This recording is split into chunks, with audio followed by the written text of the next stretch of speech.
சரவணபவ. முருகப்பெருமானுடைய திருமந்திரம் 6 எழுத்து. அவருடைய முகங்களும் 6 முகம். அவரை வளர்த்த கார்த்திகை பெண்களும் 6 பேர்.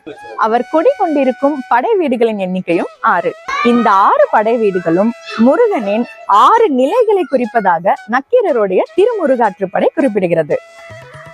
இந்த 6 படை கோயில்கள்ல சில கோயில்கள் லைக் திருத்தணி, திருச்செந்தூர், பழனி இங்க எல்லாம் தனித்தனியா நிறைய முறை நாங்க போயிட்டு வந்திருக்கோம். ஆனா இந்த 6 படை வீட்டுல இருக்கிற முருகனையுமே ஒரே ட்ரிப்ல போய் தரிசனம் பண்ணிட்டு வரணும் அப்படிங்கிறது எங்களுடைய பல வருஷ கனவு. ஒவ்வொரு படை வீட்டு கோயிலும் ஒவ்வொரு டிஸ்ட்ரிக்ட்ல இருக்குது.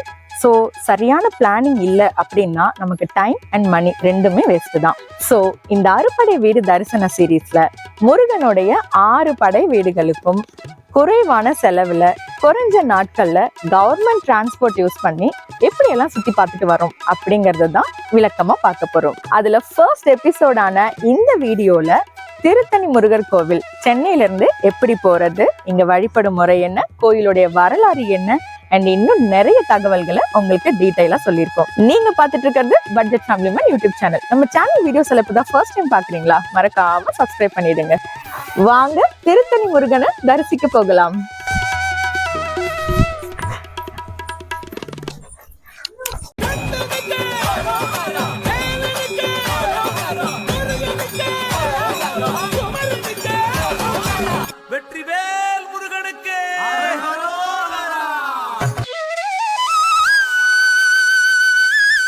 திருத்தணி ஸ்ரீ சுப்பிரமணிய சுவாமி திருக்கோவில்.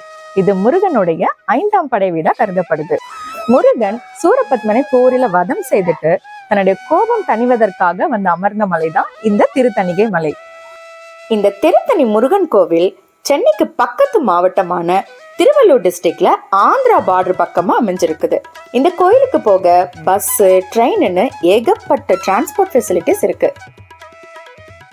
ஹாய், டைம் சரியா 3 மணி ஆகுதுங்க. நம்மளோட இந்த அறுபடை வீடு பயணத்துல முதல் கோவிலா திருத்தணி முருகர் கோயிலுக்கு போகலாம்னு எங்களுக்கு நியர்பை ரயில்வே ஸ்டேஷன்ல தான் இப்போ நாங்க வெயிட் பண்ணிக்கிட்டு இருக்கிறோம். எங்களுக்கான லோக்கல் ட்ரெயினும் வந்துருச்சு. நாங்க இப்போ அதுல ஏறி திருத்தணிக்கு போக போறோம். வாங்க.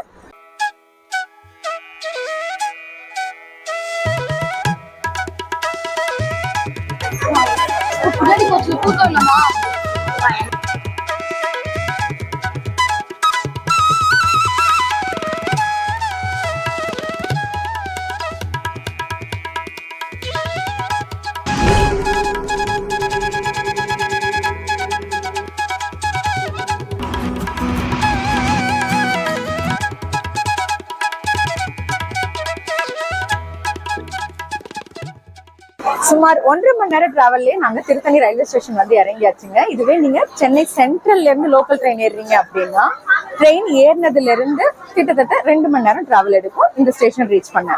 இந்த அறுபடை வீடு பயணத்துல ஃபர்ஸ்ட் திருத்தணிக்கு போகலான்னு பிளான் பண்ணதுக்கான காரணமே, நாங்க சென்னையில இருக்கிறோம், எங்களுக்கு சுமார் 80 கிலோமீட்டர் டிஸ்டன்ஸ்ல தான் இந்த திருத்தணி இருக்குது. அண்ட் அது மட்டும் கிடையாது, சென்னை சென்ட்ரல்ல இருந்து லோக்கல் ட்ரெயின் ஃபெசிலிட்டியும் இருக்குது. ஸோ அதனாலதான் இந்த ரயில்வே ஸ்டேஷன்ல இருந்து திருத்தணி முருகர் கோயில் சுமார் 1.5 கிலோமீட்டர் டிஸ்டன்ஸ்ல இருக்குது. நம்ம நடந்துதான் போக போறோமா இல்ல வெளியில வேற ஏதாவது லோக்கல் டிரான்ஸ்போர்ட் இருக்குதாங்கிறத போய் பார்க்கலாமா? திருத்தணி ரயில்வே ஸ்டேஷன் பொறுத்த வரைக்கும் கொஞ்சம் சின்ன ஸ்டேஷன் தாங்க. இப்பதான் கன்ஸ்ட்ரக்ஷன் ஒர்க் எல்லாம் போய்கிட்டு இருக்கு. இந்த ஸ்டேஷன் வாசல்லையே நிறைய ஆட்டோஸும் கிடைக்குது. பஸ் ஸ்டாண்ட் போறதுக்கான பஸ் ஸ்டாப்பும் இந்த ஸ்டேஷனோட என்ட்ரன்ஸ்லேயே தான் இருக்கு.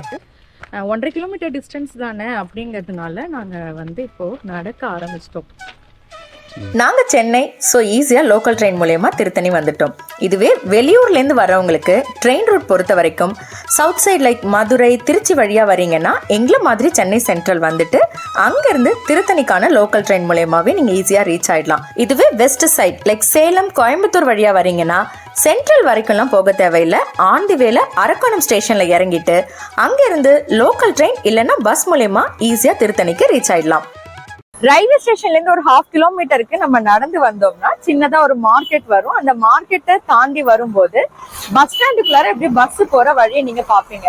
அந்த வழியில தான் வே டு ஹில் டெம்பிள் அப்படிங்கிற இந்த போர்டும் வச்சிருக்கிறாங்க. ஆக்சுவலா நம்ம ஓன் வெஹிக்கிள்ல வரோம் அப்படின்னா இந்த வழி உங்களுக்கு சுலபமா இருக்கும். இது நேரா ரோடு வழியாவே போய் உங்களுக்கு கோயில் கிட்ட போயிட்டு பார்க் பண்ணிக்கலாம். பட் நீங்க கோவிலுக்கு படி மூலமா நடந்தே தான் போகணும் அப்படின்னு ஆசைப்பட்டீங்கன்னா நீங்க இந்த வழி போக கூடாதுங்க. இது ரொம்ப டிஸ்டன்ஸ். ஸோ இதுல இருந்து ஸ்ட்ரைட் அப்படியே ரோடு நேரா ராஜகோபுரத்தை பார்த்து நடக்க ஆரம்பிங்க. சரிங்களா? இதுவே ட்ரெயின்ல வராம பஸ்ல வரவங்களுக்கு சென்னை இல்லைன்னா காஞ்சிபுரம் இல்லைன்னா வேலூர் இந்த இடங்களுக்கு வந்துட்டா போதும். இங்க இருந்து திருத்தணிக்கு நேரடி பஸ் வசதியும் இருக்கு.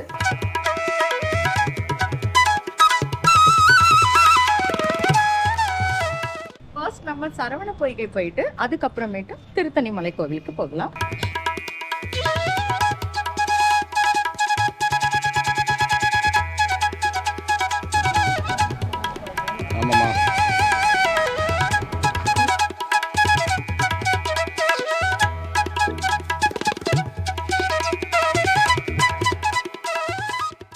திருத்தணி மலை கோவிலுக்கு நீங்க ஓன் வெஹிக்கல்ல வரீங்க அப்படின்னாக்கா நம்ம வந்து டைரக்டா பை ரோட் வழியாவே கோவில் கிட்ட வரைக்கும் போயிடலாம். இதுவே நம்ம வந்து நடந்து படிக்கட்டு வழியா தான் போறோம் அப்படின்னாக்கா இந்த படவேட்டம்மன் கோவில் வழியா தான் போகணும். ஏன்னா இந்த அம்மன் கோவில்ல இருந்து கோவிலுக்கு வெறும் 500 மீட்டர் தான்.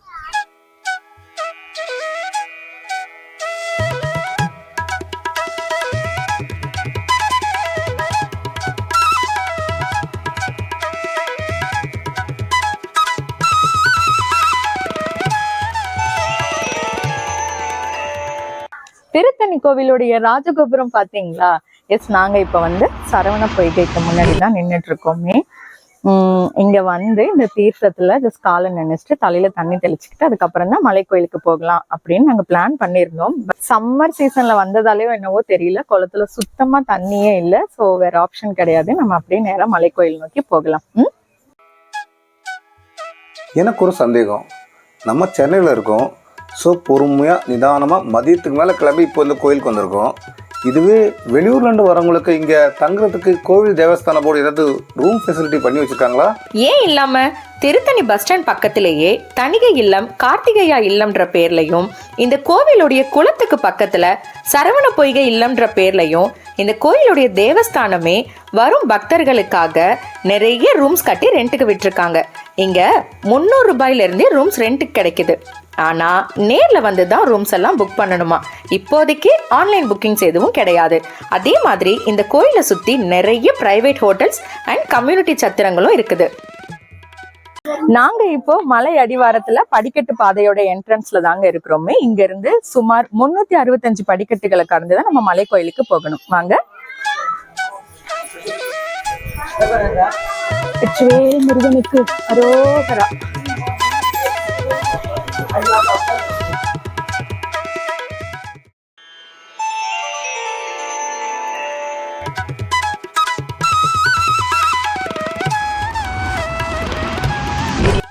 இந்த படிக்கட்டுகளை பொறுத்த வரைக்கும் ஃபர்ஸ்ட் ஒரு 100 படிக்கட்டுகள் பாத்தீங்கன்னா கொஞ்சம் ஃபிளாட் சர்ஃபேஸ்ல அங்கங்க ஒரு படிக்கட்டு வச்சிருக்கோம். ஸோ நம்ம ஈஸியா வந்துட்டு நடக்க ஆரம்பிச்சிடலாம். இதுக்கப்புறம் பாத்தீங்கன்னா ஸ்பேஸ் கம்மியா இருக்குது, அதே மாதிரி உயரமும் கம்மியா தான் இருக்குது. ஸோ நம்மளால ஈஸியாவே நடக்க முடியும். பொதுவாக மலை கோயில்களுக்கு நம்ம படியில ஏறி செல்வது சிறந்தது. ஏன்னா படிப்படியா இறைவனை நெருங்குறோம் அப்படிங்கிறது தான் இந்த படிகள் நமக்கு உணர்த்துற தத்துவமே. முருகர்கிட்ட நம்மளை கூட்டிட்டு போற படிக்கட்டுகள் இல்லையா, அதனால இந்த படிக்கட்டுகளையும் இங்க வரும் பக்தர்கள் வணங்குறாங்க. நீ எப்ப பாரு, என்னால எப்ப முடியலையோ அப்பதான் வீடியோ எடுத்து வேணுமே போடுறேன். சரி, இன்னொரு 50 படிக்கட்டுகள் தான். வந்துட்டோம், வாங்க. குறிப்பிட்டு டிசம்பர் 31ஆம் தேதி, ஜனவரி 1ஆம் தேதி இந்த 2 தேதிகள்ல இந்த படிகளுக்குன்னே தனிப்பட்ட முறையில படி பூஜைன்னு ஒண்ணு நடைபெறுதாம்.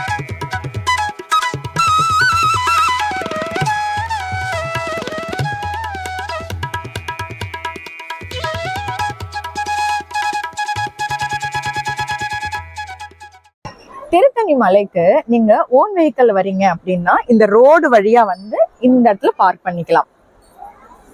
அதுக்கப்புறம் பார்க்கிங்ல இருந்து மேற்கொண்டு கொஞ்சம் ஸ்டெப்ஸ் நம்ம நடந்துதான் வரணும். இதுவே படிக்கட்டு பாதை அப்படின்னாக்கா இந்த ராஜகோபுரம் வழியா தான் நடந்து வரணுமே.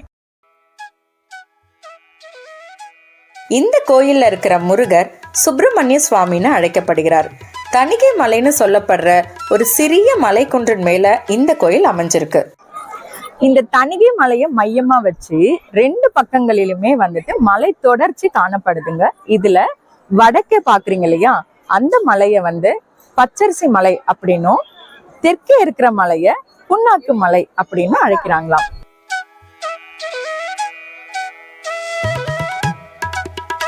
நான் ஏற்கனவே சொன்ன மாதிரி முருகருடைய வாழ்க்கையில நடந்த 6 முக்கியமான நிகழ்வுகளை மையப்படுத்தி உருவானதுதான் இந்த அறுபடை வீடு கோவில்கள். அதுல இந்த கோயிலுடைய தல வரலாறை பார்ப்போம்.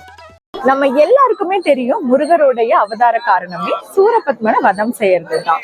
சூரபத்மனை திருச்செந்தூர்ல வதம் செய்துட்டு தன்னுடைய கோபத்தை தணிக்கிறதுக்காக தணிகை மலைக்கு வந்த முருகர் இங்கதான் வள்ளியை கண்டு காதல் கொண்டு திருமணம் செய்ததாகவும் சொல்லப்படுது.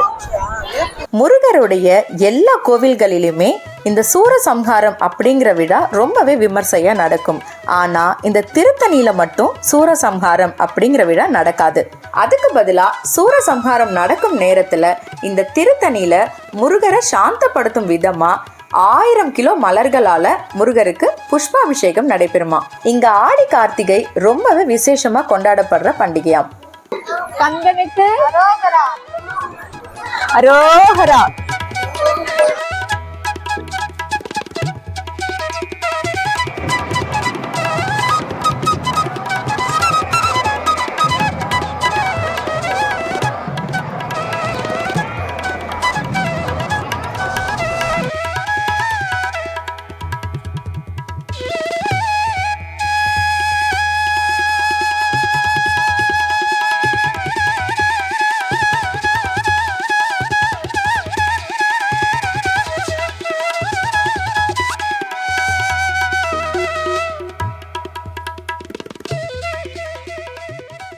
ரொம்பவே திருப்தியா திருத்தணி முருகனுடைய சுவாமி தரிசனம் எங்களுக்கு கிடைச்சதுங்க. வாங்க வாங்க கீழே போயிடுவோம்.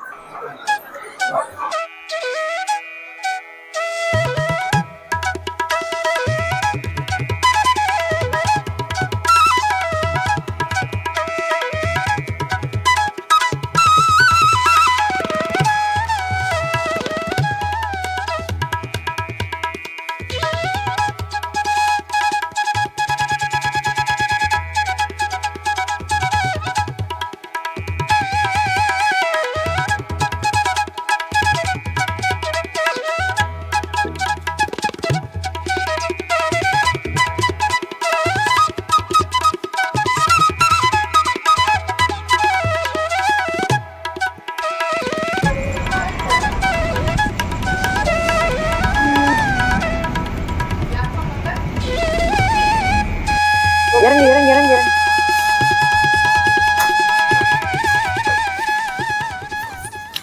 ஓகே, நாங்க திருத்தணியில இருந்து ஒரு லோக்கல் ட்ரெயின் மூலியமா இப்போ நாங்க அரக்கோணமும் வந்தாச்சுங்க. அடுத்துதான் இங்க இருந்து பாலக்காடு எக்ஸ்பிரஸ் ஏறி முருகனின் 3ஆம் படை வீடான பழனிக்கு தான் போக போறோம். ஓகே, இப்போ இந்த திருத்தணிக்கு போகிறதுக்கு ஒரு ஆளுக்கு எவ்வளவு செலவாகுங்கிறத விளக்கமா பார்க்கலாமா? சென்னை சென்ட்ரல்ல இருந்து திருத்தணிக்கு லோக்கல் ட்ரெயின்ல போகிறதுக்கு ஒரு ஆளுக்கு 25 ரூபாய் ஆகுங்க. திருத்தணில இருந்து அரக்கோணத்துக்கு ஒரு ஆளுக்கு 10 ரூபாய் ஆச்சு. இவ்வளோதாங்க செலவு. நீங்க நம்பினாலும் நம்ப விட்டாலும் இதுதாங்க உண்மை. இதுக்கு நடுவுல கோயிலுக்கு போகும்போது ஒரு கோலி சோடா, ரிட்டர்ன் வரும்போது ஒரு பன்னீர் சோடா, அவ்வளவுதாங்க. இந்த வீடியோ உங்களுக்கு யூஸ்ஃபுல்லா இருந்திருக்கும்னு நம்புறேன். வீடியோ உங்களுக்கு பிடிச்சிருந்தா லைக் பண்ணுங்க, ஷேர் பண்ணுங்க, கமெண்ட் பண்ணுங்க. அண்ட் மறக்காம பட்ஜெட் ஃபேமிலி மேன் யூடியூப் சேனலுக்கு சப்ஸ்கிரைப் பண்ணுங்க. அடுத்ததா உங்களை இன்னொரு அறுபடை வீடு தரிசனத்துல சந்திக்கிறேன். நன்றி.